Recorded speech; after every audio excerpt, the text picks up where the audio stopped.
ఎవరు ప్రేమ గలవారు అంటే, ప్రేమ అంటే సినిమాల ప్రేమ కాదు నేను చెప్పేది. ప్రేమ కామము ఈ రెండిటికి హస్తిమశకాంతర భేదం ఉంటుంది. కామము అన్న మాటకు అర్థం ఏమిటంటే, నాకు ఒక వస్తువు నచ్చిందనుకోండి, ఆ వస్తువు నాదే అవ్వాలి. అథవా ఆ వస్తువు నాకు నచ్చింది కాబట్టి బాగా దాన్ని నేను అనుభవించాలి. అంటే అనుభవించడం అంటే మనసు దీనిని నేను అనుభవించానని ఒక తృప్తిని పొందాలి. అలా తృప్తి పొందే పర్యంతం అది ఒప్పుకోదు.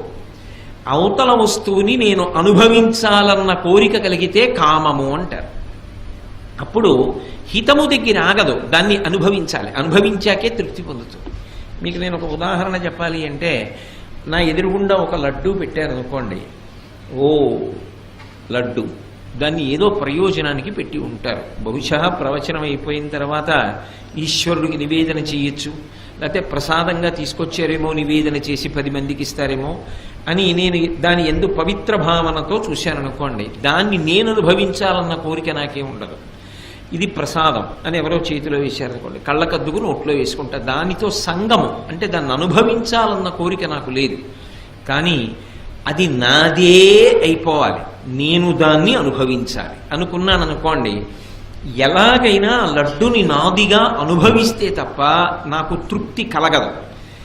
నాదిగా అనుభవించాలన్న కోరిక, ఇంతకన్నా నేను కిందకి రాలేను, రాకూడదు కూడా. నాదిగా అనుభవిస్తేనే నాకు తృప్తి కలుగుతుంది అంటే కామము. నాది కాకుండా పోతే నేను అంగీకరించాను. అది నాకే చెందాలి, నాది కావాలి. అది కామము కాదు. నాది కావడం అన్నది కాదు అక్కడ ప్రధానం. అది ఎప్పుడూ బాగుండాలి. అది ప్రేమ. మరి ప్రేమ కలిగిన వారు వీళ్ళు అని నిశ్చయం చేసుకోవడం ఎలా అంటే, భగవంతుని యొక్క రూపములు భూమి మీద తిరుగుతాయి. భగవంతుడే భూమి మీద తిరుగుతాడు. అది ఏ రూపాలలో తిరుగుతాడో వేదం చెప్పింది. మాతృదేవో భవ, అమ్మ భగవతి అయి ఉన్నది, భగవతి అమ్మగా తిరుగుతున్నది. మా అమ్మ నాకు, నా కుటుంబ సభ్యులకు, నా అన్నదమ్ముల అక్క చెల్లెళ్లకు హితము చెప్తుంది తప్ప ఎన్నడూ పతనమైపోయే మాట చెప్పదు. ఎందుకంటే బిడ్డ రక్షింపబడాలి. అది తాను పోయినా పర్వాలా, తన బిడ్డ రక్షింపబడాలి. నేను ఇవాళ నిన్ననో దినపత్రికలో చదివా. ఎవరో ఒక తల్లి పని చేసుకుంటూ బయటికి వచ్చి చూసేటప్పటికి ఆడుకుంటున్న పిల్లవాడు పెద్ద కేకేశాడు. ఏమిటని తల్లి చూసేటప్పటికి సింహం నోట కరిచేసుకుంది పిల్లాన్ని. తల్లి తన ఎదురుగుండా కొడుకు చచ్చిపోవడానికి వీల్లేదు, ఒప్పుకోదు. కాబట్టి తిన్నగా వెళ్ళిపోయి సింహం మీద పడిపోయి ఆవిడికి ఏమొచ్చేసిందో ఆవేశం. సింహం నోరు తెరిచేసి కొడుకు కింద పడిపోతే వాడిని ఎత్తుకుని పారిపోయి వచ్చేసింది. సింహం ఆవిడ్ని గీరింది, పంజా పెట్టి కొట్టింది, దెబ్బలు తగిలాయి. ఆ పిల్లాడికి ఎక్కువ తగిలాయి. ఇద్దరినీ వైద్యశాలలో చేర్చారు. అంటే చచ్చిపోదా ఆవిడ? ఇంకొకడైతే తను తలుపేసేసుకుంటాడు. అమ్మ అయితే సింహం నోరు తెరవడానికి ప్రయత్నించింది. అంటే సింహం నోరు తెరిస్తే ఒప్పుకుంటుందా? కొట్టవతల పారేస్తుంది.